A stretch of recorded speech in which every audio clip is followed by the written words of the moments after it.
¿Está aquí en la delegación general?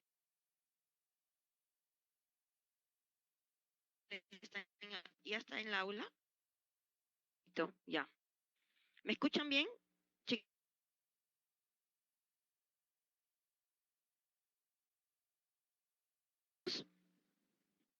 hola.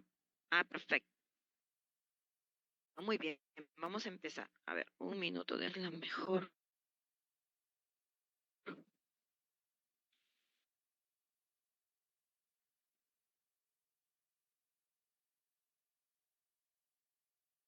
Mejora. Listo. A ver, vamos a ver. Voy a cortar.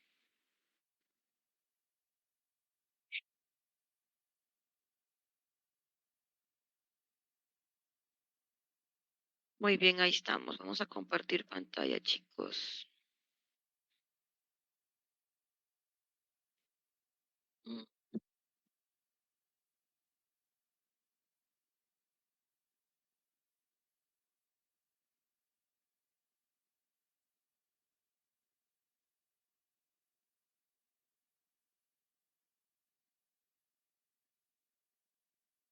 Ahí estamos, ¿verdad?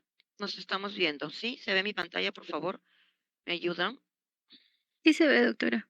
Ah, perfecto. Lo que sí quiero ver, déjenme ver a ustedes, porque ahí sí ya no los veo a ustedes. Listo, ahora sí. Creo que ahora sí nos estamos viendo. ¿Pueden ver la pantalla? ¿Se ve con algún detalle? Que hay una barra de compartir. ¿Esa también la ven? No. No, doctora. Ay, genial. Entonces vamos avanzando, chicos, para avanzar. Tenemos que desarrollar la patología de neoplasia cervical. Y eso es muy importante y tenemos que tomarlo en cuenta. ¿Por qué? Porque vamos a tener que manejar esto cada día, como les explico a los chicos que pasan grupo práctica conmigo, porque lo más importante de esto es que este es un problema de salud pública, ¿de acuerdo, chicos? Hay que tomarle la este, necesidad y la importancia y la conciencia de que tenemos que lograr un compromiso como médicos y como peruanos de que esto está afectando a nuestro país y a las mujeres en nuestro país, ¿no? Que pueden ser nuestros familiares, nuestros pacientes, nuestros amistades. A ver, vamos a ver si se puede. Ahí está. Ubicándonos aquí, tenemos lo que lo que lleva a la patología cervical. Un minuto, por favor. Tengo una barra acá que no me deja verlos bien a ustedes. Quiero saber si la puedo mover. Aquí estamos. Ahora sí. Ya, genial. Entonces, vámonos con la primera, con el primer pase. Ya no quiere. Ahí está. Ubicándonos, recordando la anatomía. Siempre les digo, ubíquense en la anatomía.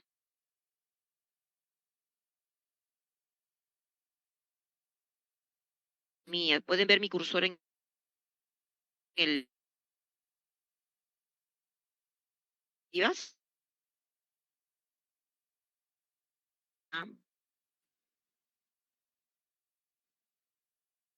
uy, uy, uy. Hola. Sí, doctora, sí se logra ver.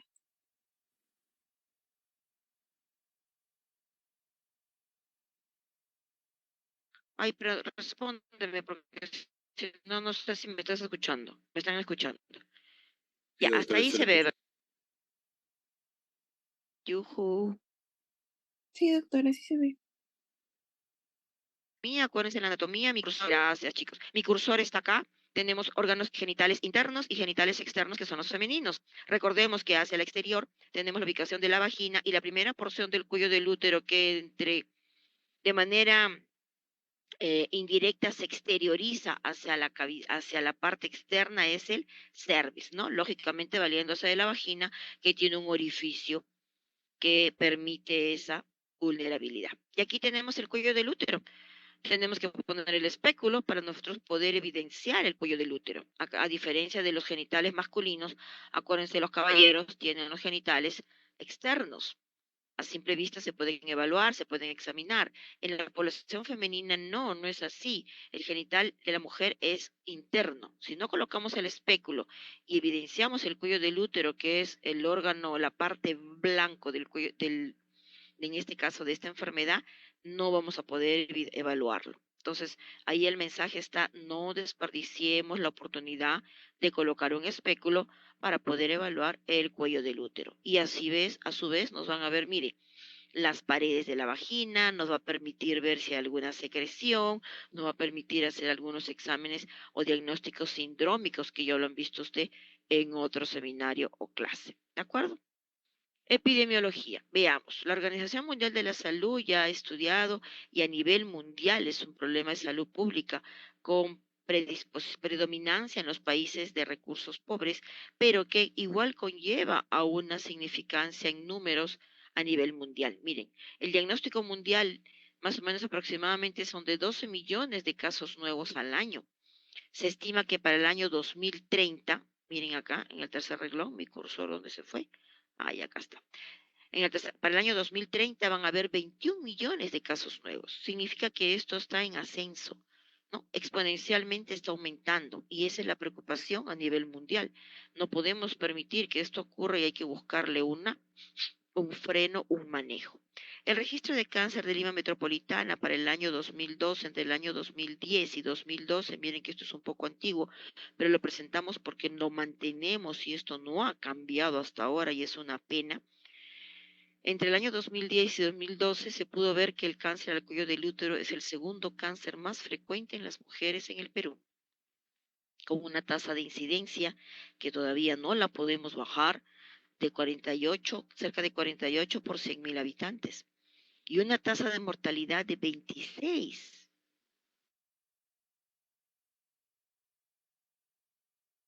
por 10.000 habitantes. Es bastante.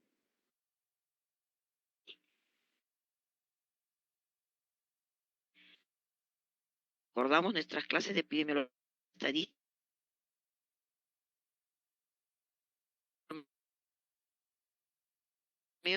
Ay Dios, el promedio de cáncer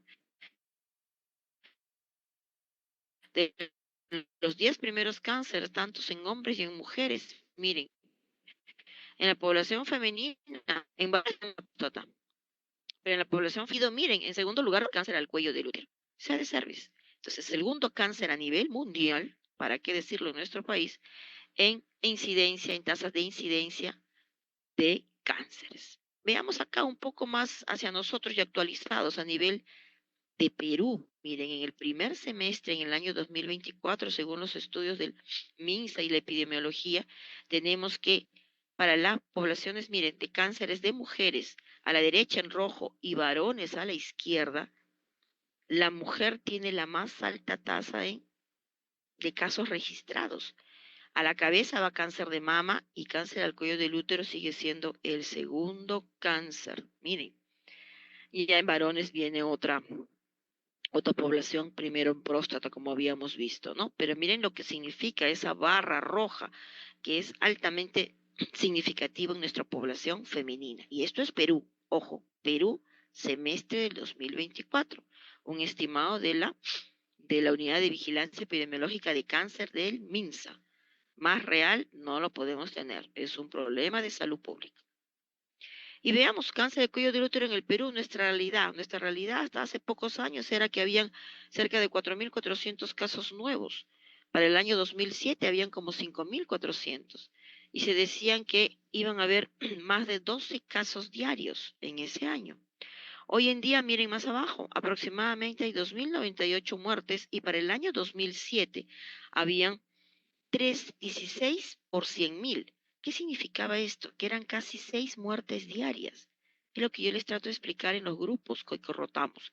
Hoy en día ha bajado casi nada. Son 5 muertes diarias en nuestro país.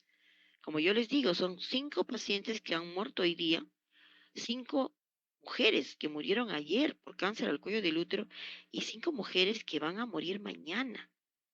Y así sucesivamente, no es poca cosa, es un problema realmente de salud pública. Y ahí tenemos que incluirnos nosotros con toda la responsabilidad que tenemos. ¿Estamos de acuerdo, chicos? ¿Se escuchó bien? Muy rápido. Volvemos a Sí, se repetir. escuchó bien, doctora, se escuchó bien. Excelente, muchas gracias. Entonces, ¿qué es el cáncer? El cáncer es simplemente el crecimiento de células cancerosas, vale la redundancia, deformes del epitelio escamoso en un 90% en el cuello del útero, porque tenemos un epitelio escamoso, o glandular o de células mucosas, porque también hay células glandulares y también hay células mucosas en el cuello del útero. Recordemos la histología del cuello del útero. ¿De acuerdo? Hay diferentes estirpes celulares y cualquiera de ellas puede degenerar en un cáncer. ¿Está bien? Aquí tenemos el aspecto de un cáncer de un cuello del útero, ¿no? De aspecto normal, acá lo ven arriba, y miren cómo se va enfermando, se va deformando y va a formar un tejido neoplásico. Muy bien. Aquí la importancia de ese tejido. Ese cuello del útero tiene una zona vulnerable. La zona vulnerable que es la unión escamocolumnar, que no la tiene la vagina, que no la tiene la vulva, que no lo tiene a nivel genital femenino, otro órgano, pero sí en, en otra parte del cuerpo para ambos sexos, ¿de acuerdo?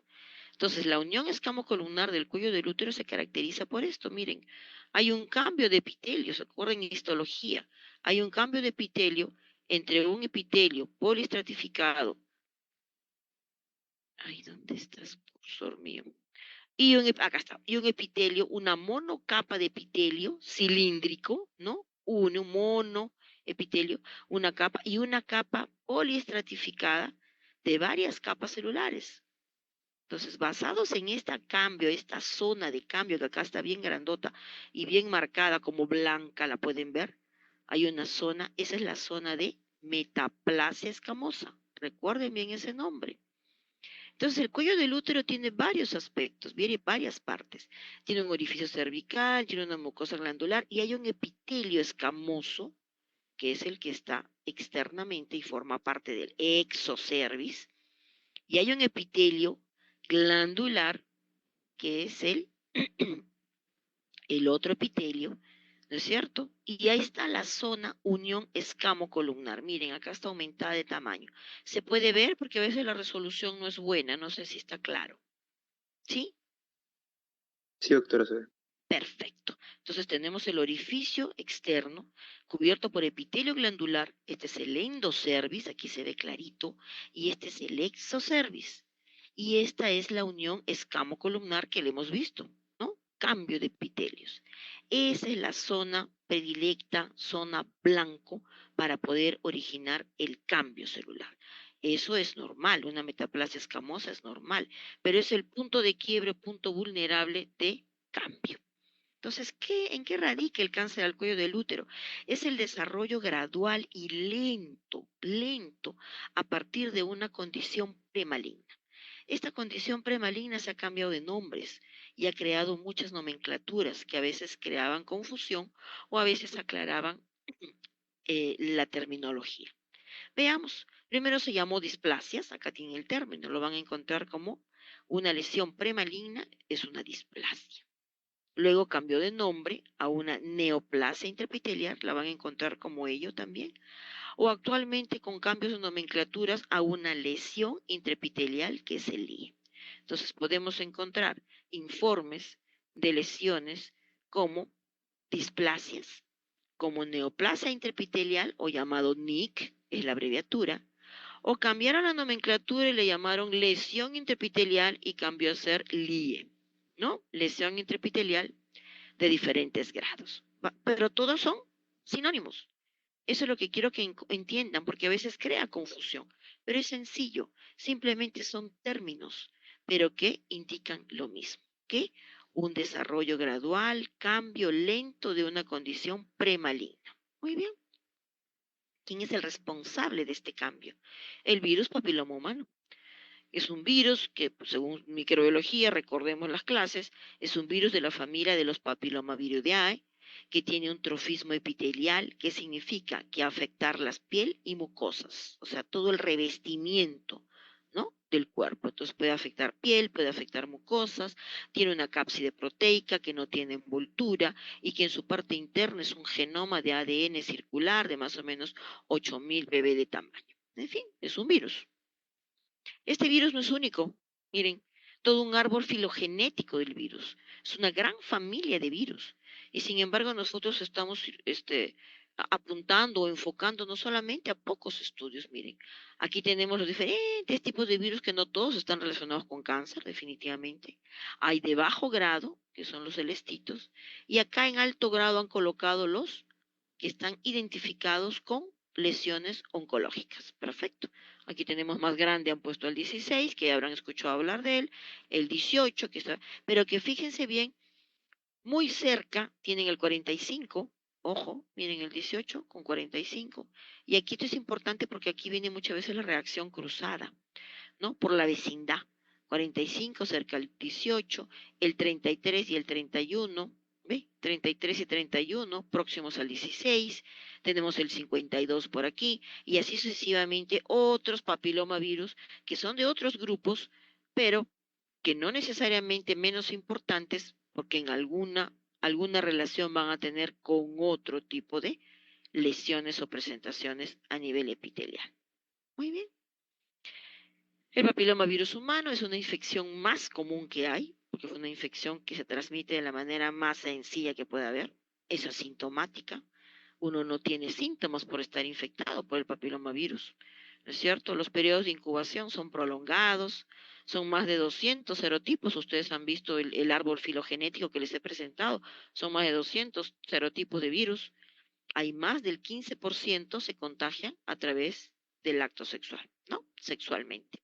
Y pueden producir diferentes lesiones, desde lesiones benignas, simples, papilomas, condilomas, verrugas, hasta lesiones premalignas que pueden conllevar a un cáncer, ¿no es cierto? Pero esto desde el punto de vista de microbiología. Entonces, ¿qué quiere decir? Acá hay lesiones. Pueden haber lesiones por papilomavirus. Miren, tenemos lesiones condilomatosas, lesiones verrugas a nivel unguial, miren, ¿quién no ha visto una verruga a nivel del ingle, a nivel de los genitales, a nivel del pene, a nivel del pliegue inguinal, a nivel del escroto, a nivel de el introito vaginal?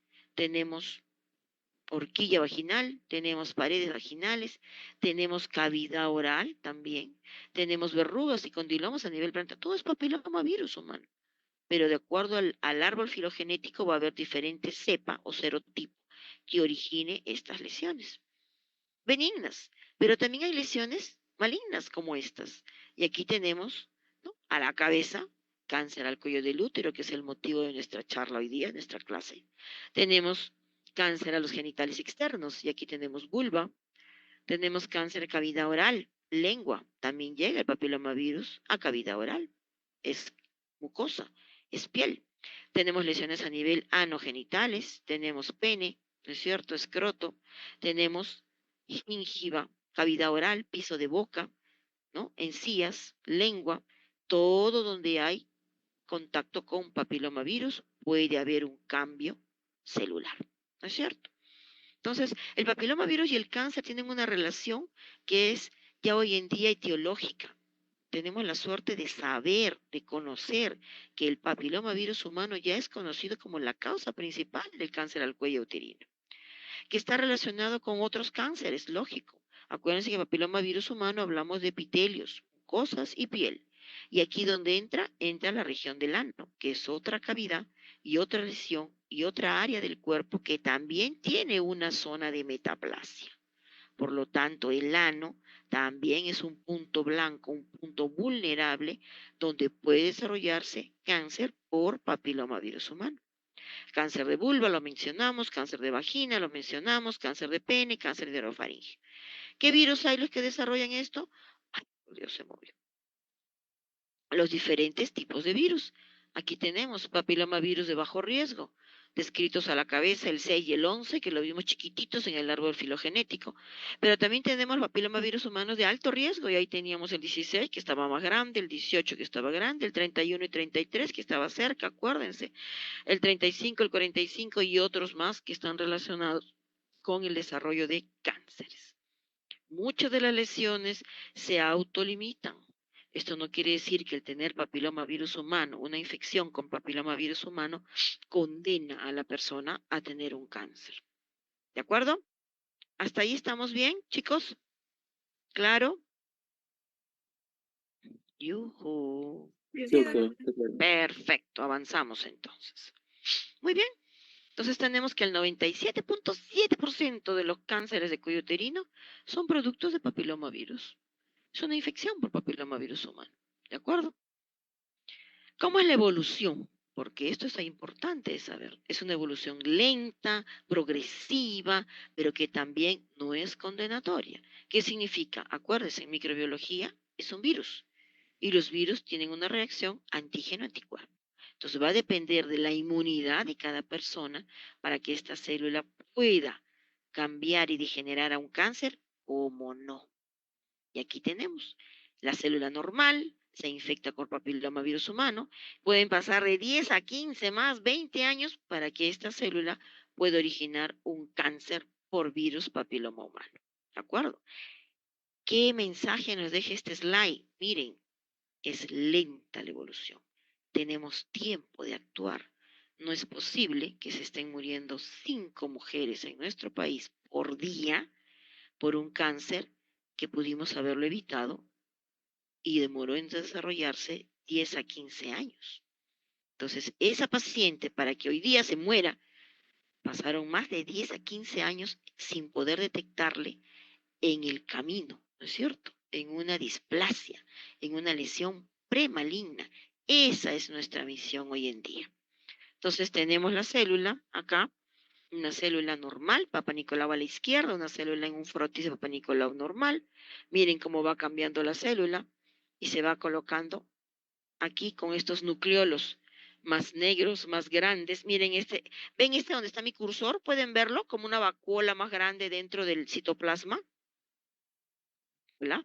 Eso, que aquí también está, como un halo al círculo. Acá hay otro halo en el círculo, que no lo tienen estas células de la izquierda, miren bien. Esta célula infectada por papilomavirus, este es el aspecto que describen como coilocitos. Entonces, cuando a ustedes les llegue un informe o en el Papá Nicolau figuren o es que escuchen la palabra coilocitos, es este aspecto celular. Es una célula normal con infección por papilomavirus. ¿De acuerdo? Infección por papilomavirus. No es un cáncer. Sin embargo, si pasa el tiempo, pasamos a la figura de la derecha y pueden ver la célula cancerígena, ¿verdad? La pueden ver ahí en el centro, una azul, ¿no? Eosinófila con varios núcleos. También está la vacuola del coilocito ahí en el centro, la pueden ver como un halo, como un anillo, pero completamente deforme. ¿Se vio? ¿Se entendió? Sí, doctora, se ve. Sí, doctora. Genial. Entonces seguimos avanzando. Muy bien, y esta es la historia natural del cáncer al cuello del útero. Nadie se condena a un cáncer por tener papilomavirus humano. Miren la historia natural. Este cuadro es bien bonito y me gusta porque refleja sin mayor dificultad y ayuda a memorizar esto. Nos infectamos con virus papiloma humano porque todos nos vamos a infectar, porque todos vamos a tener sexo alguna vez en la vida, ¿de acuerdo? Entonces nos vamos a infectar por papilomavirus humano y del 100%, de 100 mujeres, el 80% va a regresionar. Miren hacia la derecha, en azul, regresiona. El tener un virus no significa que va a condenarnos a hacer un cáncer, porque si tenemos buena inmunidad, va a regresionar esto y va a ser normal. Solo un 20%, lo ven aquí, con la flecha roja hacia abajo, puede producir una lesión intraepitelial o precáncer o displasia o NIC, ¿no? De bajo grado, solo un 20%. ¿Qué quiere decir? Que de las 100 mujeres que se infectaron con virus, solo 20 podrían hacer una lesión de bajo grado.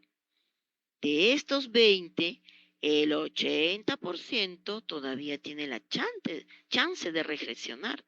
Entonces, todavía tenemos una opción y este 20, solo el 20% va a progresar de acuerdo a la inmunidad, lógicamente, a una lesión de alto grado. Miren, de estas 20 mujeres, solo 4 podrían llegar a ser una lesión de alto grado, ¿no? Acá está en rojo. De aquí, a la vez, es más difícil que regresione, pero puede ser, solo el 20% va a progresar a un cáncer invasor. ¿Qué quiere decir? Que menos de una mujer va a ser cáncer. Entonces, miren, de 100 mujeres que se infectaron por virus papiloma humano, solo menos de una va a llegar a ser cáncer. Y sin embargo, se mueren 5 por día. Entonces, tenemos que actuar, chicos. ¿Se entendió? Este cuadro es bien bonito, a mí me gusta y es didáctico. Tómenle foto en sus retinas para que no se olviden. ¿De acuerdo? Uy, ya se durmieron. ¿Dónde están? No hay partido hoy día, ¿no? Sí, doctora, se entendió. Me parece bien. Muy bien, entonces esto es en otra forma, en otro gráfico. Viene el cáncer al cuello del útero. ¿Cómo es la infección? Hay una zona de erosión, hay una grieta, unas microgrietas que son las que se forman en el acto sexual. El acto sexual es un acto, no es pasivo, es un acto, un proceso activo. Hay fricción, entonces hay microgrietas. Por ahí entra el papilomavirus, ingresa a la mucosa. Acuérdense que tenemos por histología un estrato córneo, un estrato granuloso, viene un estrato espinoso y viene un estrato basal. Ya, el virus ingresa por esa grieta, por esa erosión, y va y empieza a infectar las capas basales de la célula, de la mucosa, pudiendo quedarse ahí. Hay teorías que dicen que una vez que ingresa el virus se queda en las células y si la inmunidad es buena, no le permite que se replique. Pero si la inmunidad no es buena, ahí viene el detalle. Entonces el virus empieza a multiplicarse, empieza a infectar las células y ahí empieza el compromiso, ¿no es cierto? Y amplifica su ADN y se multiplica y libera virus a por doquier en el medio, ¿no es cierto? Entonces aquí donde tenemos cuál es la forma de infectarse, cómo es el proceso de infección que puede originar un cáncer al cuello del útero. Y eso lo tenemos aquí, miren, un gráfico más bonito, me gusta mucho este gráfico. Ingresa, lo pueden ver todos, ¿verdad? Sí, doctora. Qué Sí, doctora, se bueno. ve. Ingresa el papilomavirus humano, ingresa a través de una erosión. Este es el tejido normal. Miren la mucosa bonita, rosadita, con sus diferentes tipos celulares que ya lo mencionamos, ¿no? El córneo, la superficie, ¿no? Y la parte basal. Ingresa el virus, infecta la célula. Si logra replicarla, va a hacer este crecimiento, esta amplificación, y va a ir comprometiendo los diferentes tercios del epitelio. Acuérdense, eso por la práctica ya lo hemos ido viendo. Y van a haber diferentes descripciones, ¿no? El cambio celular en un tercio inferior será una displasia leve, pasa a 2 tercios de compromiso del epitelio, será una displasia moderada, ¿no? Pasa a los 3 tercios del epitelio, será una displasia severa, ¿de acuerdo? Pasa a una deformación de la célula, miren aquí mi cursor, se puede ver mi cursor, ¿no? Lo están siguiendo, ¿lo ven? Ya se fueron. Sí, doctora, sí se ve. Entonces, aquí ya la célula se cambió, ya transformó, no es esta célula, ya no es esta célula mucosa, ya es un cáncer, pero es un cáncer que está localizado. ¿Por qué? Miren, no me rompe la membrana basal. Cáncer in situ. Pero llega un momento en este cáncer in situ, puede romper la membrana basal y aquí ya se convierte en un cáncer infiltrante. ¿De acuerdo? Entonces, esa es la diferencia. Muchas veces cáncer, el precáncer no da diseminación, no da metástasis. A veces me dicen los chicos, metástasis, no, no, no. Displasia leve, displasia moderada, displasia severa, compromete todos los epitelios, deforma la célula, cáncer. Pero si no rompe la membrana basal, ay Dios, no rompe la membrana basal, no va a ser infiltrante. Y acá lo tenemos arribita, miren. ¿Dónde está el cursor batido? Acá tenemos un cuello del útero normal, ¿no? Pasamos a una displasia, ¿no? Acá está, mira, ya se está haciendo displasia debajo de la flecha amarilla. Un NIC1 o también llamado displasia leve. Una displasia moderada, aquí está, miren, displasia moderada o displasia severa, dependiendo si va a comprometer los 2 tercios del epitelio o los 3 tercios del epitelio. Y si ya me forma un cáncer, ¿no? Será un cáncer in situ, si no rompe la membrana basal, o un cáncer infiltrante, si me rompe la membrana basal. Entonces, al romper la membrana basal ya tiene acceso al estroma. Miren, ¿quién está por aquí? Los linfáticos. ¿Quién está por aquí? Las venas, las arteriolas. Entonces, ahí es donde puede hacer metástasis. Pero un cáncer in situ no ha roto la membrana basal, ¿de acuerdo? Y un precáncer menos. Muy bien. Entonces, acá otra gráfica para que nos quede claro, ¿no? Viene, tenemos el cuello del útero normal, llega la infección de papilomavirus con otros factores carcinogénicos, lógicamente. Solo el virus no produce cáncer, ¿no? Hay otras condiciones que son netamente inmunológicas, van a originar que esta célula y este cuello del útero que está sanito pase a una lesión premaligna, una displasia, ya que se ve, ven, miren bien blanquito en la colposcopía, ¿no? Donde hay cambios leves, pero que puede revertir, miren, puede revertir para acá 80%, pero 20% puede pasar a una displasia moderada, que también puede revertir, miren por acá abajito, ¿no? En 80%, pero 20% puede originar una displasia severa o llevar a un cáncer, ¿no es cierto? Entonces, ¿qué es lo que dice que está bien claro? Lo hemos ignorado, lo hemos dejado pasar, han pasado 5, 10 años. Cuando una paciente tiene un cáncer infiltrante, miren la foto acá abajo, un cáncer infiltrante ya es macroscópico. Acá todavía es visible. Este es microscópico. Si no nos valemos de una prueba, de un procedimiento, no vamos a ver la lesión. Igual acá, la vemos cuando es tarde, cuando es macroscópica. Miren la oportunidad que perdimos de haberlo detectado en este estadio, en esta presentación o en esta presentación y no dejar que nuestras mujeres tengan estas lesiones y mueran 5 por día. ¿De acuerdo, chicos? Sí. Sí, Ay, ya se doctora. fueron. Muy bien. Entonces, ¿qué factores de riesgo hay? Porque no solamente es virus, por supuesto. Entonces, un factor de riesgo es la infección por virus papiloma humano. Lógico, si no hay virus, no hay cáncer, ¿no? Lo más probable. Pero ¿qué otras condiciones hay? El tabaco, ¿no es cierto?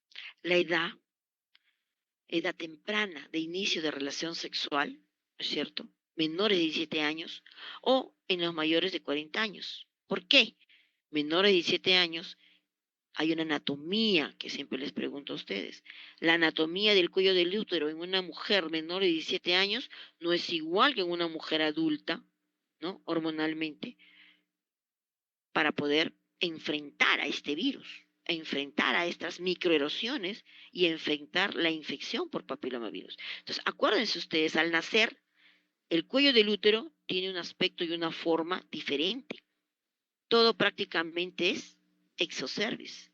El exocervis está recubriendo toda la parte externa y el endocervis, miren, el epitelio columnar está en el canal, está protegido.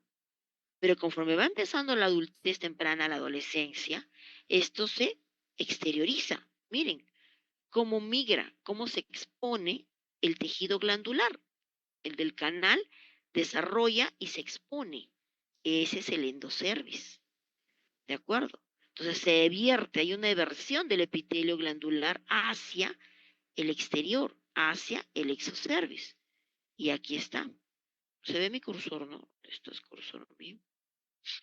Aquí está. Esta es la adultez temprana. Y cuando llegamos a la madurez, a la adultez, otra vez se vuelve a revertir el epitelio glandular. Entonces, acuérdense, la unión escamocolumnar tiene diferente ubicación, por eso es importante. Al nacer, miren la niña a los 4, 5, 6 años, la unión escamocolumnar está en canal. Conforme encarga la adultez, la edad reproductiva, la unión escamocolumnar está expuesta. ¿Ven mi cursor? ¿Pueden verlo? Sí, doctora. Está externa, está vulnerable esa zona de cambio, esa metaplasia escamosa está enfrentando al virus y a los agentes que ingresan.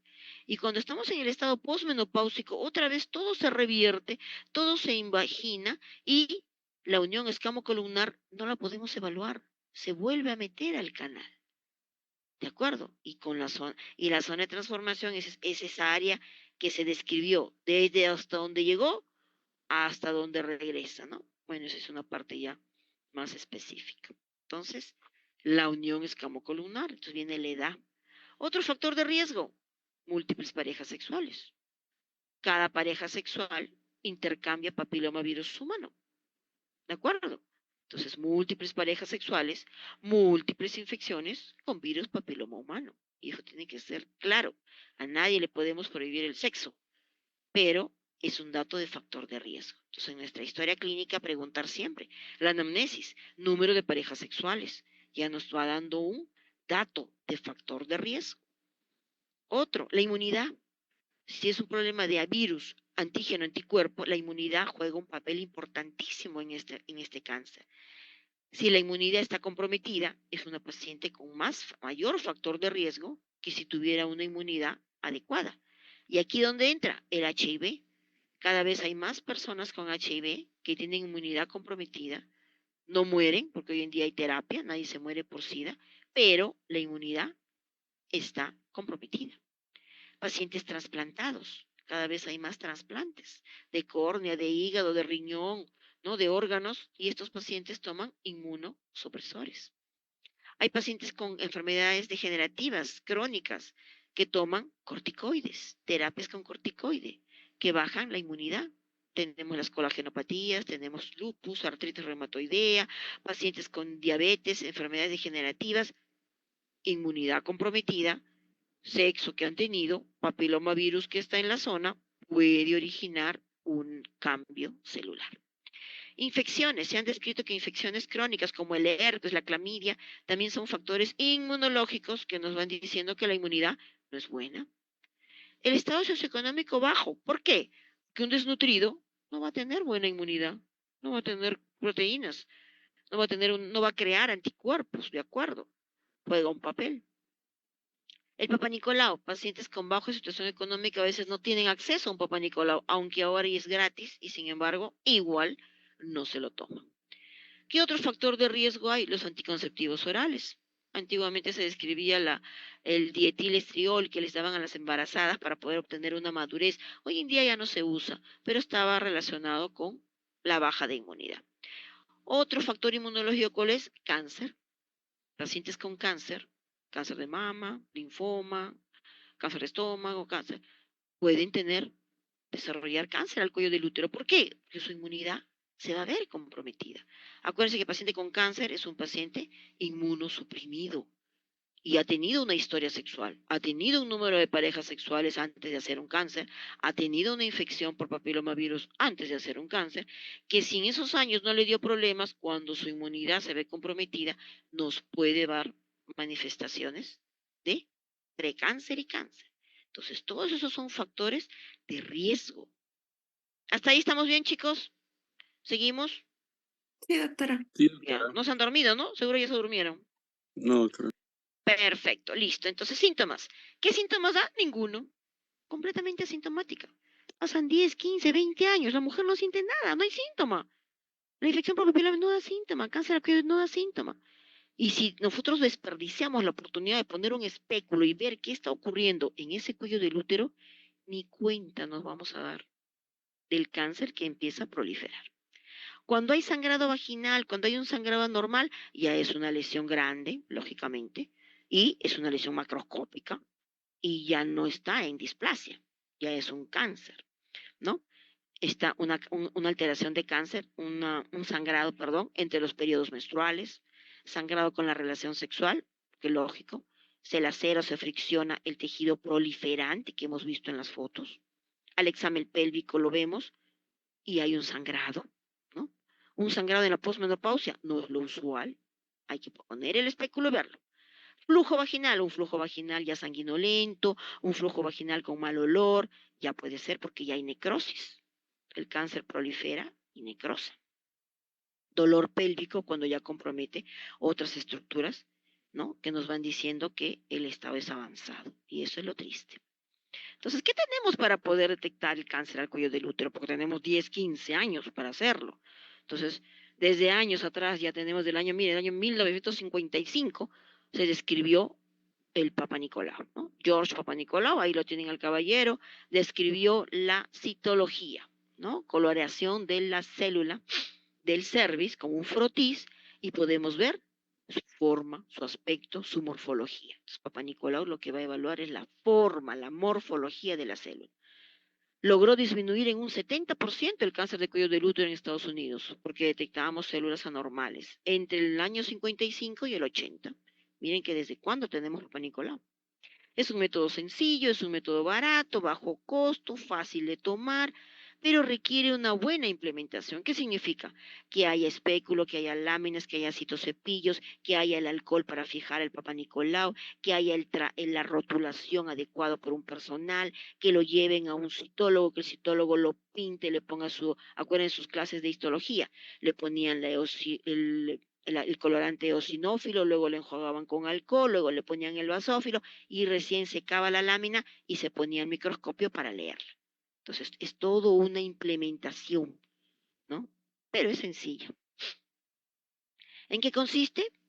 En un simple frotis celular del cuello del útero. Pero tiene sus ventajas y desventajas. ¿Cuál es la desventaja? Que es una naturaleza muy primitiva de prueba, ¿no es cierto? Y tiene la prueba. Ahí hemos hecho en consultorio muchas veces y han tenido la oportunidad de hacer sus compañeros un frotis de Papá Nicolau, ¿no? Obteniendo material del exocervix y manteniendo material del endocervix con el citocepillo.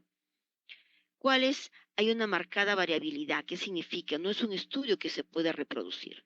Yo tomo un frotis de Papá Nicolau y después vuelvo a repetir ese frotis en el mismo cuello del útero, no va a salir el mismo tipo celular, porque es un frotis, no se puede reproducir. Eso quiere decir que me sale Papá Nicolau hoy en negativo y dentro de 2 días le tomo y sale positivo. Lógico, porque es un frotis, dependiendo de la célula que en ese momento se pueda obtener. Entonces ya comentamos de la estructura sanitaria que se requiere. Es un frotis del cuello del útero, hay que obtener células del exocervix, del endocervix. Lo ideal es que haya una preparación adecuada, que significa que no haya habido sexo 48 horas antes, porque de lo contrario vamos a encontrar, ¿no? Irritación, vamos a encontrar secreción masculina, no puede haber habido cremas u óvulos, al menos una semana antes o 5 días, porque si no, vamos a tomar Papá Nicolau de la crema o el óvulo que la señora se puso la noche anterior, ¿no? Entonces hay que tener mucho cuidado en eso. Las duchas vaginales ya está proscrito, no está aceptado que hoy en día hayan duchas vaginales ni que la mujer se realice, pero eso es bueno. ¿Por qué? Porque barre con toda la flora y barre con todas las células. Y que no esté menstruando por lo menos 5 días, ¿no? Después de un periodo menstrual, porque si no vamos a obtener restos de menstruación. Son las condiciones mínimas al menos de poder tomar una buena muestra de Papa Nicolau, ¿no? La sensibilidad del Papa Nicolau es baja, bajísima. Ustedes saben de sus estudios de salud pública. Hay pruebas con sensibilidad y especificidad. Entonces, tiene una muy buena especificidad. ¿Qué quiere decir? Que si me sale alterado un Papa Nicolau es porque realmente ahí hay algo. Pero hay una baja sensibilidad. ¿Qué quiere decir?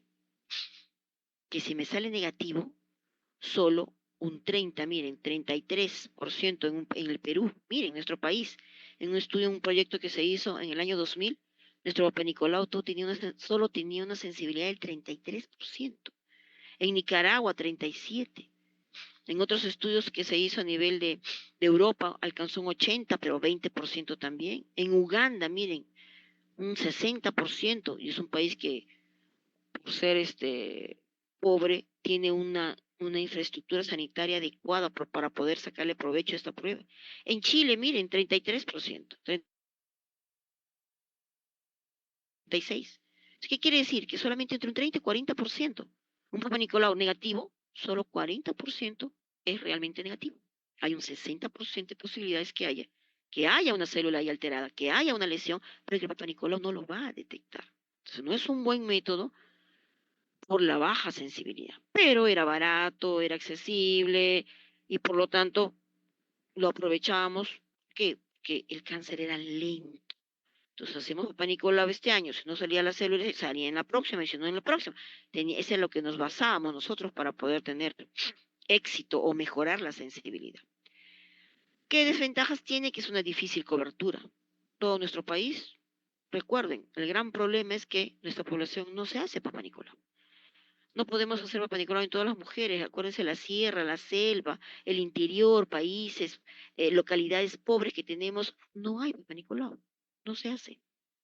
Hay errores en la toma de muestra, hay errores a la hora de leer la lámina, hay una falla en el diagnóstico y a veces no se puede determinar o tratar una lesión. Salió un Papa Nicolau alterado en un pueblo que hay 4 horas en Pequepeque para poder salir recién a Iquitos. No, esa paciente no podemos detectarla, pero ya no la podemos tratar, ¿no? Porque no hay un buen seguimiento. Este cuadrito me interesa mucho porque ustedes, y siempre les recalco, el gran consenso de Bethesda que hay. Vamos a ver, vamos a... ¿Si están ahí o ya se fueron? ¿Cómo es? ¿Cómo es? Cuéntenme. Sí, doctora. Listo, entonces vamos a compartir pantalla. ¿Dónde estábamos? Aquí. A ver, acá hay un gráfico de Bethesda que siempre les pido que ustedes lo revisen. Me parece que es muy útil para que puedan... Ahí, ¿dónde estás? Ah, aquí. Sí se ve mi pantalla, ¿verdad? Listo. ¿No? ¿Sí? Sí, doctora, sí se Hablen ve. a Oya o Karen para siempre. Listo. Entonces, aquí este cuadro, que ustedes lo han visto, tiene las diferentes consensos que se llevaron a la nomenclatura, el nombre, cómo describir un Papa Nicolau. Y desde la época de George Papa Nicolau, en el año 54, acuérdense, se describía y decía clase 1. Cuando era benigno iba a ser clase 1. Cuando era metaplasia o displasia, iba a ser un Papa Nicolau clase 2. Clase 3, cuando era sospechoso de malignidad. Clase 4, si habían células malignas, o sea, positivo. Y clase 5, si era cáncer invasor. O sea, un Papa Nicolau nos venía resultado, clase 2, otro clase 3, otro, pero no sabíamos qué era. Entonces dijeron, es ambiguo, solo el patólogo o el citólogo va a poder saber que es un clase 1 o un clase 3. Entonces vino la OMS, la Organización Mundial de la Salud, y en el año 1968 dijeron, vamos a describirlo, que sea un sistema de descripción para que puedan entender a qué se refiere ese informe. Entonces decidieron describir lo que veían. Ahí está. Entonces dijeron, lo que era un Papa Nicolau clase 1, sí se puede ver, ¿no, chicos? ¿Me siguen o no? Muy rápido. Listo. Lo que era un Papa Nicolau clase 1 pasó a ser un Papa Nicolau negativo para células malignas. Lo que era un Papa Nicolau clase 2, y ahí habían metido metaplasias, displasias, entonces dijeron, vamos a describirlo. Vamos a poner, si vemos una atipia inflamatoria, pues pondremos atipia inflamatoria. Si vemos leucocitos, si vemos linfocitos, monocitos, pongamos atipia inflamatoria. Si vemos una atipia escamosa por parte de las células, diremos que hay una atipia escamosa.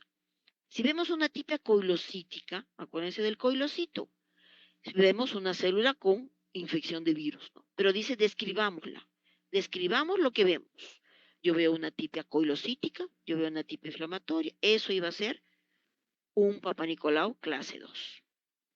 De ahí, el Papa Nicolau clase 3, que era sospechoso de cáncer, describámoslo, dice. ¿Qué vemos? Vemos células del tercio basal, una displasia leve. Vemos células alteradas del tercio del estrato medio, 2/3, displasia moderada, o veo células de casi la superficie, o sea, de comprometer 3/3 del epitelio. Diremos que es una displasia severa. Entonces podía venir el resultado del Papa Nicolau como displasia leve, displasia moderada y displasia severa. Después decía, si vemos células de la base, pero solo basales, entonces diremos que es un carcinoma in situ, lo que era un clase 4 a años anteriores. Y si vemos células del estroma, ya por debajo de la membrana basal, acuérdense del gráfico, diremos que es un cáncer invasor. ¿De acuerdo? Entonces, esa era una nomenclatura, una descripción del informe de un Papa Nicolau para el año 1968, según la Organización Mundial de la Salud. Pero ¿qué pasó? Pasaron los años, y bueno, pues no todos los especialistas sabían que era una displasia. Por eso me interesa que ustedes sí lo sepan. ¿Qué será displasia? Pues, ¿qué será coilocitos? No entendían y todo creó una confusión. Entonces dijeron, miren, apareció Richard para el año 1978. Ahí se movió. ¿De acuerdo? Sí ven el gráfico, ¿verdad? Apareció Richard y dijo, vamos a implantar el sistema del NIC. Entonces dijo, ya no vamos a describir, porque crea mucha confusión entre los colegas, y vamos a llamarle neoplasia intracelular, ¿no? Intracervical. Entonces Richard propone eso y llegan a un consenso.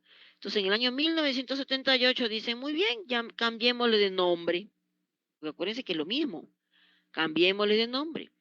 El que era Papa Nicolau negativo a células malignas, no le pongamos células malignas porque se confunden. Pongamos negativo, simple.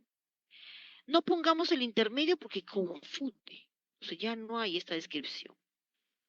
Si era una displasia leve, la pasó a llamar NIC1, neoplasia intracelular 1.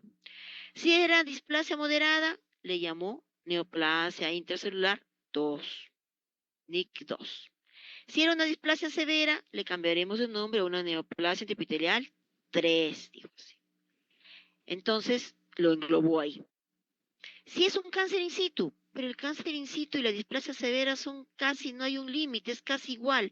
El pronóstico es lo mismo, la historia natural va a ser la misma, entonces, y el manejo es el mismo, entonces lo agrupó y dijo, también va a ser NIC3. Entonces, acuérdense, en la neoplasia intraepitelial 3 agruparon la displasia severa y el cáncer in situ. Y cuando sea un cáncer, pues cáncer, dijo, ¿no? Carcinoma invasor. Sin duda, sin nada y claro y nítido. Muy bien, estuvo así años, pero había confusión, pues negativo, otros seguían reportando sus informes de Papa Nicolau como displasias, otros decían neoplasia. El término neoplasia creó confusión porque neoplasia es sinónimo de cáncer o no. ¿Qué dicen ustedes, chicos?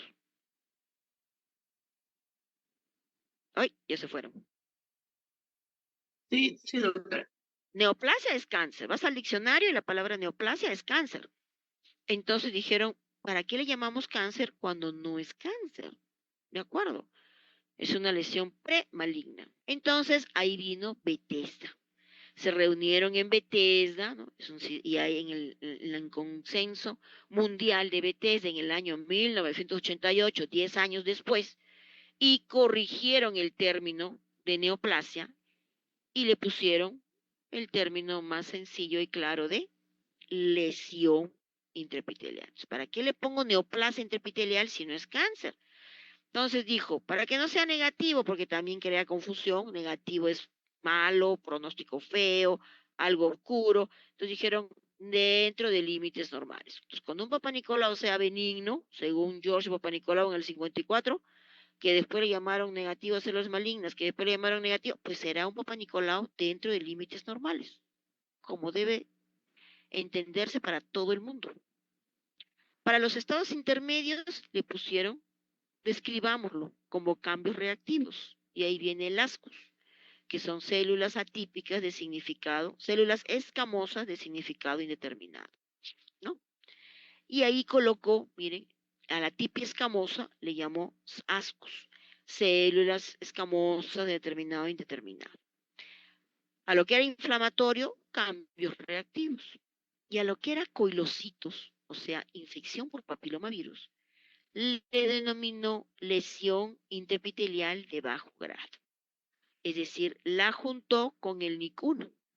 Entonces aquí juntaron en lesión intraepitelial de bajo grado la simple infección por papilomavirus y un NIC.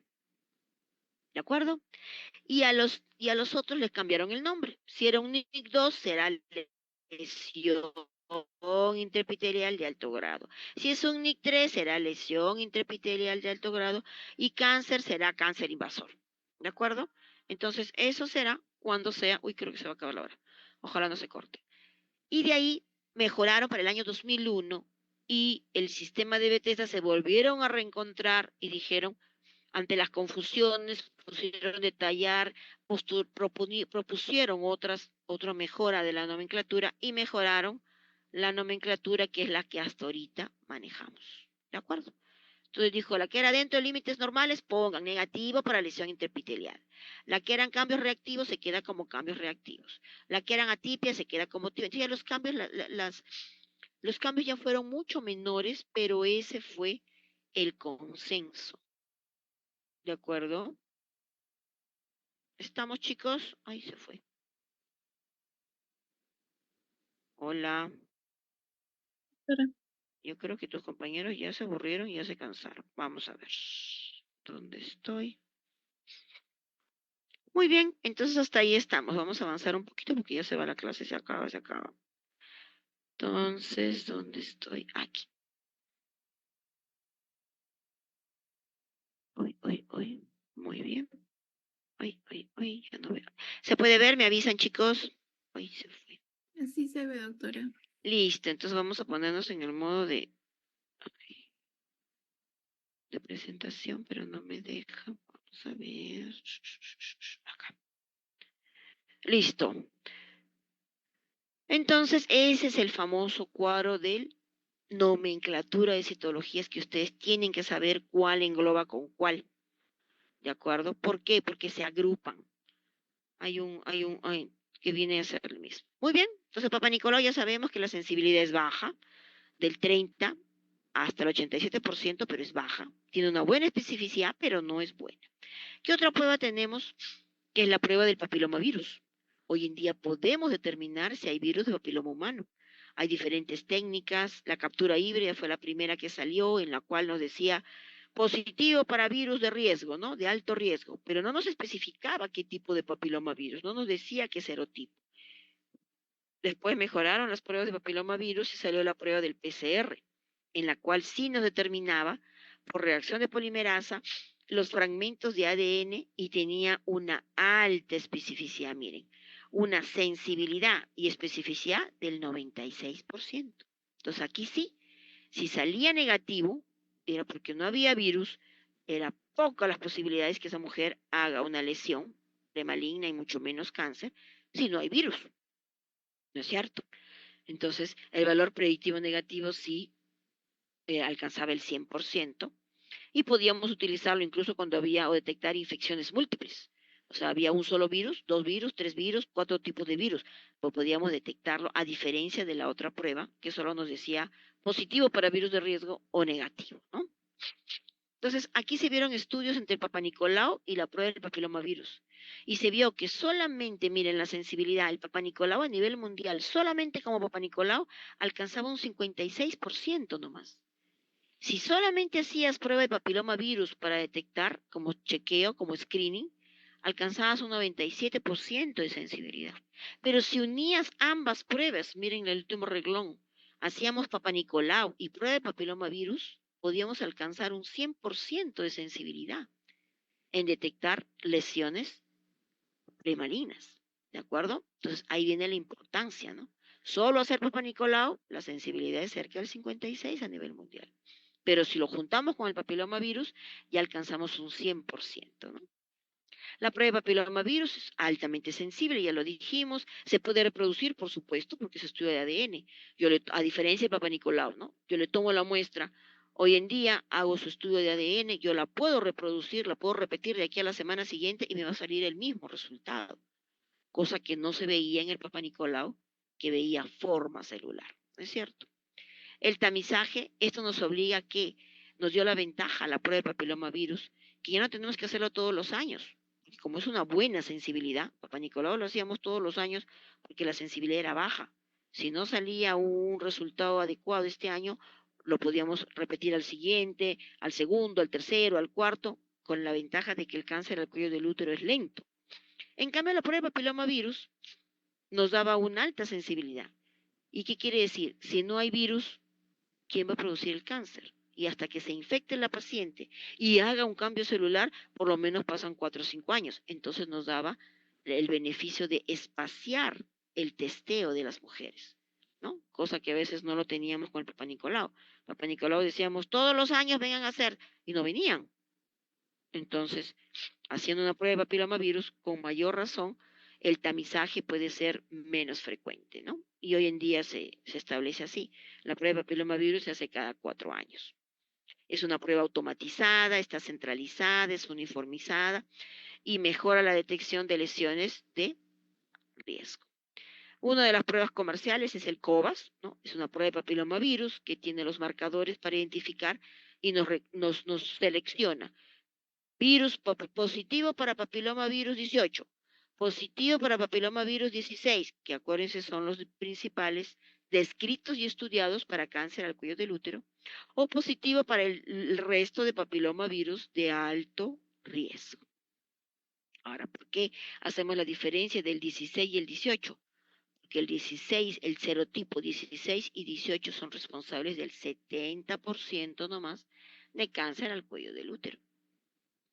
Entonces, el despistaje hoy en día puede ser con Papa Nicolau, puede ser con prueba de PCR. ¿Qué otra prueba hay? Si no tengo Papa Nicolau, no tengo microscopio, no tengo una prueba de ADN, PCR, estoy en el interior, estoy en mi serum, no puedo. Tengo la opción de usar la IVA, que es la inspección visual con ácido acético. Una simple colocación de un algodoncito con ácido acético al 5%, que viene a ser el vinagre blanco, se van a su serum con su frasco de vinagre blanco en el consultorio, le colocan un poquito y ven si se torna de color aceto blanco. Entonces ahí hay una lesión, que a simple vista no se ve, pero colocándole el ácido acético ya nos va diciendo que ahí hay un cambio en ese cuello del útero. Otra prueba que podemos hacer a no hacer nada es la inspección visual con solución de Lugol. Llevamos nuestro Lugol, igualito, pintamos el cuello del útero para ver si se describe alguna zona no captadora de yodo. Todo debería captar. Si hay una zona que no lo capta, ahí debe haber algún cambio celular. ¿De acuerdo? ¿Se ve bien las fotos, no, chicos? Sí, doctora. Genial. Entonces, despistaje. Tenemos Sí, que hacer despistaje. Acuérdense, se mueren 5 por día. ¿Qué otra prueba que tenemos que hacer para detectar el cáncer? Colposcopía. Si tengo colposcopio, lo puedo ir ver a colposcopía, la lesión es para ver la lesión sospechosa, ¿no es cierto? Ven a la izquierda un cuello del útero normal, le colocan el ácido acético y ya pueden ver un cambio celular. ¿Quieren verlo al detalle? Se valen del colposcopio, que nos permite ver aumento y poder tomar biopsia. La finalidad de la colposcopía es ver la extensión de la lesión y tomar biopsia de la muestra de la zona más adecuada. Porque a simple vista con IVA, acuérdense, no lo veo. ¿De dónde tomo la biopsia? Solamente sé que es amplia y tiene varios tonos de blanco. En cambio, en la colposcopía, el colposcopio con ciertos criterios que ya estudia el colposcopista, va a saber de dónde tomar la mejor muestra. ¿De acuerdo? La muestra más del área más representativa. Teniendo el diagnóstico, teniendo la lesión, ¿uno qué puede hacer? Una conización. ¿Qué significa? Ya tengo una lesión, sé que me salió una lesión premaligna, LIE de bajo grado, LIE de alto grado, entonces yo tengo que descartar que no sea un cáncer o ver si esa lesión de alto grado pasó la membrana basal para ser un cáncer infiltrante. ¿Qué tengo que hacer? Tengo que estudiar la lesión completa. Entonces la lesión se saca con un cono, pudiendo ser un cono frío, como antiguamente se hacía, o en algunos sitios que no hay cauterio, todavía lo hacen con bisturí, eso se llama cono frío, o un cono lip que se hace con un electrocauterio. Se pasa una asa de electrocauterio y se reseca, como ustedes ven acá abajo, en la parte centro, inferior del centro, ven un cono. Antiguamente se sacaba una porción de canal, después ya no, hoy en día se saca solo el cono y se curetea el canal que queda para evaluar. De acuerdo a eso, vamos a saber los diferentes estadios del cáncer al cuello del útero. Esto sí lo vamos a pasar, pues no es tan de específico que lo sepa, pero tiene que conocer que el cáncer al cuello del útero puede ser de diferentes grados. Estadios microscópicos, como el cáncer de primer grado, el 1A, ¿no? Donde 1 a 1, como no tienen por qué saber, pero es menor de 3 milímetros. Miren acá, pueden ver la foto pequeña acá. Miren, acá estaba la mucosa y ven esta línea morada, es la membrana basal. ¿La pueden ver donde está mi cursor? No. Sí, doctora. Que se va hasta acá, se va hasta acá, se va hasta acá, ¿no es cierto? ¿La ven? Esa es la moradita, la membrana basal. Si se rompe la membrana basal, es infiltrante, acuérdense. Ahora, la rompió con una profundidad, ay, se fue el cursor, con una profundidad de 1 milímetro, 2 milímetros, 3 milímetros, será un estadio clínico 1 a 1. Se pasó de 3 milímetros hasta 5 milímetros, un 1 a 2, operable, se opera. Pero esto es un cáncer microscópico. El 1B es cuando ya pasa de los 5 milímetros, ¿lo ven? Pasó de los 5 milímetros, ya no es 1A, sino es 1B. De 5 milímetros hasta de 2 centímetros puede crecer. Si lo encuentro de 1 centímetro, de 1,5 centímetros, de 8 milímetros, estadio clínico 1B1. Microscópico, pero que se hace macroscópico hasta 2 centímetros. También se puede operar. Estadio clínico 1B2, de 2 centímetros ya más se pasó. 2,5, 3, 3,5, hasta 4 centímetros. Un estadio clínico 1B2. Todavía podemos operar y hasta aquí nomás. Si ya es un estadio clínico que pasa los 4 centímetros, un 1B3, ya no es tributaria de cirugía. Muchos de ustedes han pasado por piso, han visto pacientes con histerectomía radical, histerectomía que sacan los ganglios y el útero. ¿Por qué? Porque era infiltrante, pero era menos de 4 centímetros. Paciente con tumor más de 4 centímetros ya no se opera. Ya recibe radioterapia y quimioterapia. Y lo triste de nuestra salud pública, de este cáncer, es que el cáncer sigue creciendo y nosotros no lo detectamos. La paciente pasa los 4 centímetros y compromete la vagina, infiltra la vagina, sangra por vagina. Tiene que recibir radioterapia y quimioterapia. A veces sale del útero, del cuello del útero, y compromete los parametrios. Miren, ya salió del cuello del útero y empieza a comprometer la pelvis. Estadio clínico 2. Puede crecer más y proliferar y comprometer el tercio inferior de la vagina. Hemos perdido la oportunidad de detectarlo a tiempo. Son una de las causas de muerte de nuestros pacientes hoy día.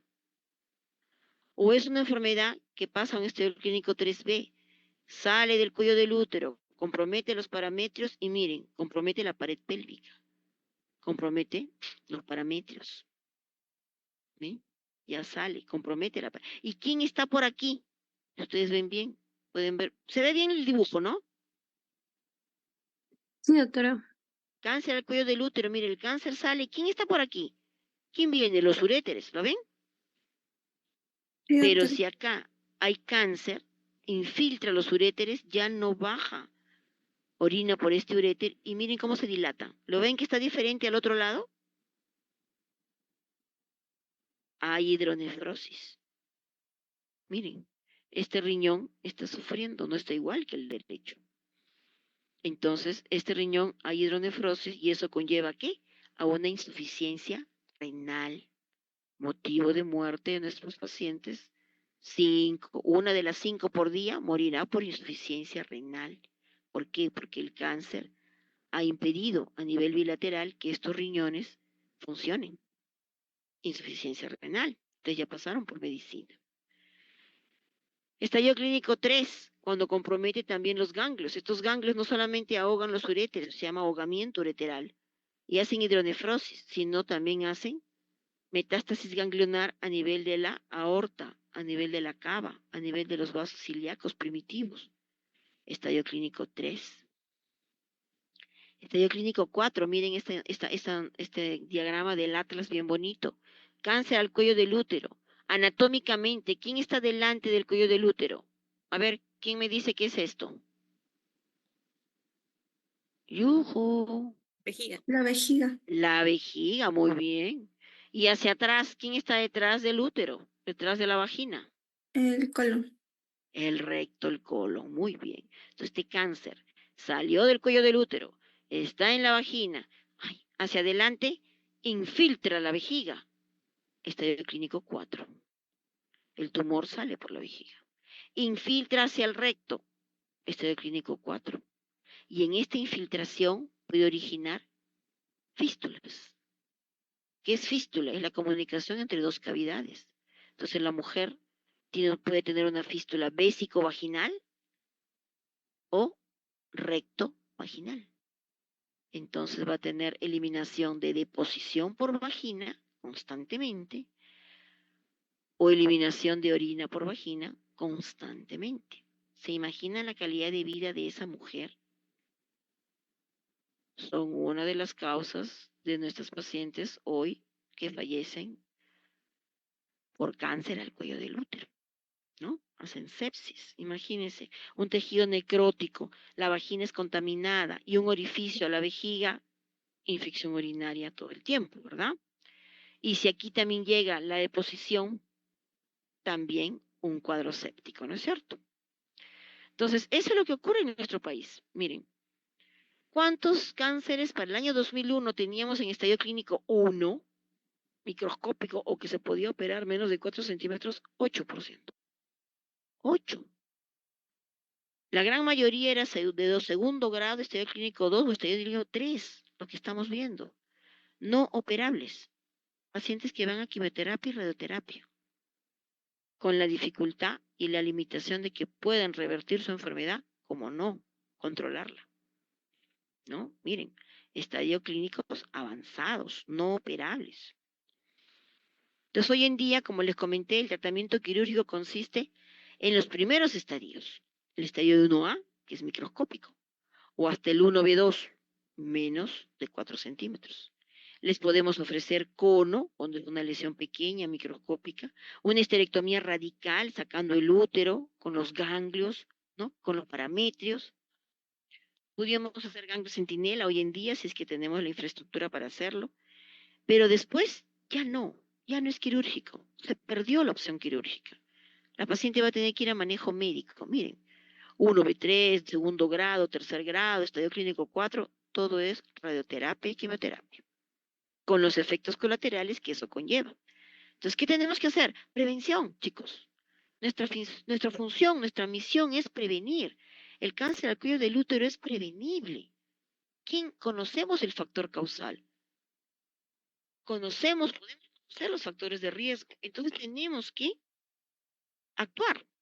Y ahí es donde entra para ustedes la prevención primaria y la prevención secundaria. Prevención primaria es conociendo el factor causal. ¿Lo conocemos? Sí. ¿Cuál es el causante del cáncer al cuello del útero? Chicos, El BPH. BPH. el VPH. ¿Lo conocemos? Por supuesto. ¿Qué es? Es un virus. ¿Lo podemos eliminar el virus? No. ¿Qué dice microbiología? No, doctora. No, pues no podemos matar los virus. Entonces, para los virus, ¿qué hay? ¿Qué hay para los virus? Prevención. Vacuna. Prevención. Exacto, vacuna. Para los virus hay vacuna. Como hay vacuna para la polio, sarampión, hepatitis, paperas, COVID, influenza. Papilomavirus también tiene su vacuna. Entonces, nuestra prevención primaria radica en, de aquí para arriba, infección por papilomavirus. ¿Cuál es? Vacuna. Como conozco el factor causal, puedo actuar ahí. Pero si no tengo vacuna, porque la economía no alcanza, la población no la tengo a la mano, etcétera, ¿qué me queda hacer? Prevención secundaria. Y la prevención secundaria es identificar mis, mis lesiones en precáncer, es decir, antes que sean un cáncer. Cuando sean de bajo grado, cuando sean de alto grado, cuando estén convirtiéndose en cáncer en estadios tempranos. ¿Para qué? Para evitar que tenga un pronóstico malo, ¿verdad? Entonces, a vacunar. Prevención primaria, vacuna. La vacuna, hoy en día existe la vacuna profiláctica contra el papilomavirus. Y hay seminarios, creo que conversamos con unos seminarios, hicimos revisar lo que eran vacunas. Entonces, hay hoy en día la vacuna contra el papilomavirus. Hay diferentes vacunas en el mercado. La bivalente que salió con Cervarix, con Glaxo, el laboratorio Glaxo, se llama Cervarix. Es una vacuna bivalente que incluye solo el 16 y el 18, pero le pone un inmunomodulador para mejorar la inmunidad de la paciente. Merck Sharp Dohme fabricaron la vacuna Gardasil. Primero hicieron la tetravalente, la cual tenía el 16 al 18, y colocó dos de bajo riesgo para verrugas, al 6 y al 11. Pero después la mejoró y le introdujo cinco virus más y la convirtió en nonavalente, que es la Gardasil 9 hoy en día, ¿no es cierto? Que ya no solo tiene la cobertura del 70%, acuérdense, 16 y 18 solamente son responsables o significan el 70% de cáncer al cuello del útero. ¿De acuerdo? Al mejorarla con 5 serotipos más, esta vacuna subió al 95-97%, ¿no? En efectividad contra el cáncer al cuello del útero. Entonces, este esquema de vacunación ha ido cambiando hoy en día, ¿no? Es controversial incluso. Unos países sustentan todavía una dosis, pero a nivel mundial todavía se recomienda dos, o al menos 2 dosis para lo que es cáncer al cuello del útero y otras enfermedades hasta los 18 años. Y mayores de 18 años ya deberían tener 3 dosis, ¿no? Mayores de 45 años no está prohibida, pero el laboratorio no lo ha descrito como indicación. Entonces, y prevención secundaria. Esa es la prevención primaria, vacuna. La prevención secundaria, identificar las lesiones tempranas. Esa es nuestra tarea. Tamizar, hacer despistaje. ¿Qué significa? Tomar nuestra prueba de papilomavirus, tomar nuestra prueba de Papa Nicolau, hacer nuestra inspección visual con ácido acético, hacer nuestra inspección visual con Lugol. Eso está al alcance de la mano. Por eso les digo, no desperdicien la oportunidad de colocar un espéculo, de ver el cuello del útero, de tomar sus pruebas y si no las tienen, aplicar su ácido acético, aplicar su Lugol para ver si hay algún cambio y poder referir a esa paciente si no estamos con la infraestructura o los medios adecuados de ayudarla. Y eso significa identificar la población de riesgo. Señora, usted tiene una lesión. Señora, usted es trasplantada, toma corticoides, debe tener alguna lesión, no subestimarlas. ¿Qué más? Tener la opción de tamizar y tratamiento según las realidades. Hay población, hay lesiones, hay tendencias en las cuales dicen que hay detección y tratamiento a la vez. Va a depender de la situación donde estemos, la situación económica para poder y logística que tengan en su lugar de hoy. Pero la base es el diagnóstico precoz, es decir, identificarlas temprano y hacer la referencia al lugar más adecuado si es que no tenemos la infraestructura, no tenemos una pinza, no tenemos patólogo, pero hay que hacer una biopsia, referir a la paciente. Hay que referirla al sitio de complejidad para que la puedan atender. La estrategia global del cáncer al cuello del útero hoy en día es alcanzar metas. ¿Por qué? Porque acuérdense, es un problema de salud pública. Entonces, con la visión de mejorar y eliminar el problema de salud pública, la Organización Mundial de la Salud ha planteado una regla de 90-70-90. ¿Qué significa? Que el 90% de las mujeres, de las jóvenes, deben estar vacunadas antes de los 15 años. Es decir, tenemos que alcanzar coberturas de vacunación para tener éxito. ¿Qué más? 70% de las mujeres deben ser tamizadas o estudiadas o tener despistaje en el 70% de la población con altas pruebas de performance. Ahí tiene lo que es papilomavirus, ¿no? O pruebas de alta sensibilidad. Al menos a los 35 años o a los 45 años tienen que haber sido testadas, o sea, tamizadas. Y que el 90% de las mujeres que se identifican con un cáncer, con una enfermedad de cáncer sean tratadas adecuadamente en un 90%. O con las lesiones de precáncer, ¿para qué? Para evitar la mortalidad de estas mujeres, ¿de acuerdo? Y manejar el cáncer invasivo en esta población. Entonces, eso recuerden bien, hay un seguimiento del 90, 70, 90, que está estimado que lo podamos cumplir para el año 2030 en todos los países. Y ahí es donde tenemos que nosotros entrar a detallar, porque nosotros tenemos una alta tasa de mortalidad por cáncer al cuello del útero. Debemos bajarla, chicos. ¿De acuerdo? ¿Se escuchó? ¿Se entendió bien? Listo. Entonces no sé si todavía se va a cortar o no, porque creo que lo pusimos por un tiempo y ya nos hemos pasado de la hora. Listo, chicas. ¿Quién está? ¿Han controlado la asistencia?